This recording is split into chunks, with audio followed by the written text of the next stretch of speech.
Good morning, everybody. My topic for today is, was our conventional museum ready for a project called LiveScience? I will give you the answer in this lightning talk, but first I will tell you a little bit about our museum Naturalis. And don't worry, if you never heard of us, I'll give you all the fun facts, quick and dirty. No, I won't do that, but just quick. And then I'll wait for the next slide. Okay. Naturalis opened its doors in 1989. We are a museum and a research institute. Yearly, we have about 260,000 visitors, and we have our collection that comes up to over 37 million objects, which makes us, collection-wise, a top 5 institute of natural history museums in the world. We wanted to be an open museum, which, in course, is a different task to do. I'll have to check my notes now. Because different from our museum, our scientific department used to have the image like the Rocky Mountains. They were hard and cold and easy to get. Oh. It's different from there. Okay. I see 2 slides now. Well, I'll just talk you through it. I hope so anyway. It's jazz. It's jazz. Okay, well, I have to be funky right then. Okay. I'm not sure what I was going to say. This is an open museum. Now I'll shut up, because you have to read. We wanted to prevent this. So in an open museum, there is no glass. Because if there is glass, people feel, the scientists and the visitors, that they're like in a zoo, and they behave like that. And we don't want to stimulate voyeurism. We want to stimulate curiosity. So we broke the glass. We have an open space with open mind, and visitors talking with an open way to our visitors in an open dialogue. And our slogan is, it is what it is. What you see is what you get. We don't want to make it more fancier or more beautiful. This is what it is. And the LiveScience project is an experiment. It runs for 2 years, and it opened in April 2011.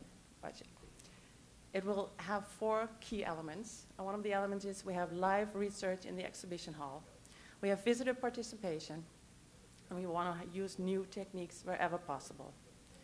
The LiveScience project calls on many different smaller projects, which has its tentacles throughout the whole organization.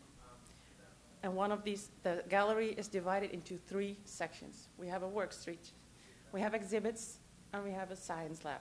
In this science lab, we have all kinds of activities. This is the work street. Here people work 7 days a week, 8 hours a day. They digitize our collection, and they open up our collection database to the world. With augmented reality, you can actually come up close to see what these people are doing without asking them all day, hey you, what are you doing? Because they got really bad at that. We have science talks. Our scientists talk about their work. We have it live in the exhibition room or somewhere else in the world.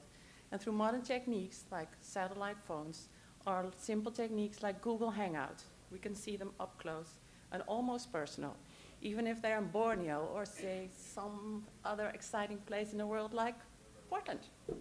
We can have the 2. We have online sessions for education. Our scientists or educators talk to children who are in their own classroom. They can see and ask each other questions, and meanwhile, the scientists are working. This is our outreach to schools that can't afford to come to a museum, but still want to know what we're doing. We have live taxidermists at work. They're in the room, or when they have a big object or a very smelly object, like this whale, we go outside. These taxidermists had a really boost in their work, because beforehand they got no reward, they get no applause, and now they get respect. We go crowdsourcing, because when an object doesn't have a scientific label, it's worthless. But to retype all these handwritten labels is a lot of work. So we ask our people to help us, off and online. And beware, all of you can help us too, because there's an English version online. This is our organization. It is just as blurry as this picture. We have full support of our board of directors and many enthusiastic people. But as it has its tentacles throughout the museum, involves lots and lots of people. And as we all know, museum people can be a pain in the, you know what. The answers, did we succeed? Well, yes, we did, and no, we didn't. Yes, we opened up. Yes, we have live scientists in the room. Yes, we have visitor participation. And no, I bet you're more curious about what went wrong. The iPad.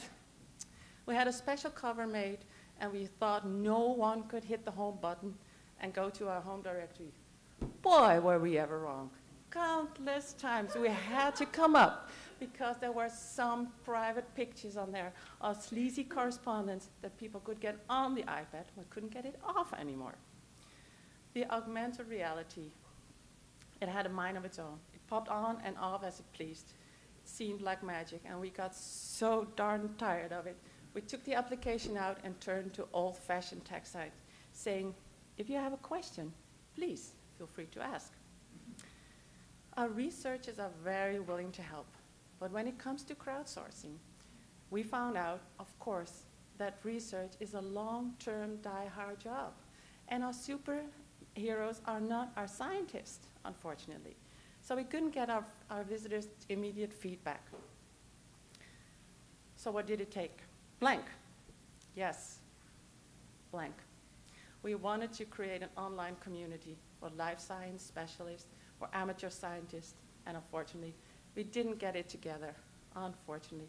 It takes some years, more years, 2 years, 5 years, 6 years. What did it take? Oh, look at my stressed colleagues. It took a long breath. It took a dedicated team. It took about 6,000 cups of coffee. It took about 500 meetings.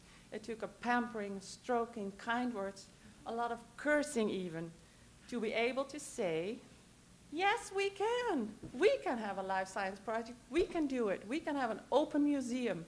So our project is continuing. So I'd like to invite you to come and see us someday in Holland. Thank you.